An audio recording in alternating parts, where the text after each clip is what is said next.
మా ఊళ్ళో 3వ వార్డులో నుంచి ఒక బోర్ వేశారు.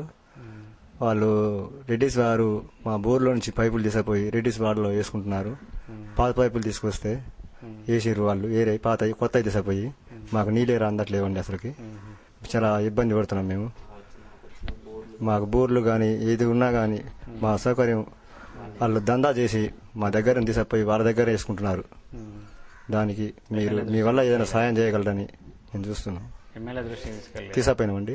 తీసుకపోతే మీరెందుకు మా దగ్గర నుంచి మీరేం తీసుకుపోయారని అడిగితే వాళ్ళు మా మీద దాదాగిరి చేస్తారండి. దానివల్ల మీకు మీ ఎమ్మెల్యే గారి గిట్ట మేము అడిగినామండి.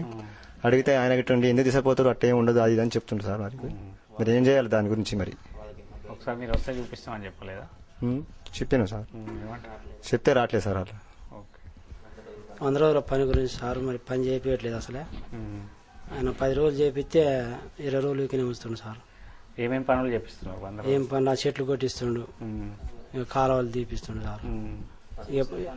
పనులు కూడా డబ్బులు కూడా రావట్లేదు సార్. పని కూడా ఎక్కువ చేస్తారు కానీ డబ్బులు మరి రావట్లేదు సార్. ఇప్పుడు దానివల్ల మీకు ఏమైనా లాభం? ఉపాధి హామీ పనులు చేసిన లాభం ఉందా? పని లేదు కదా సార్ మాకు.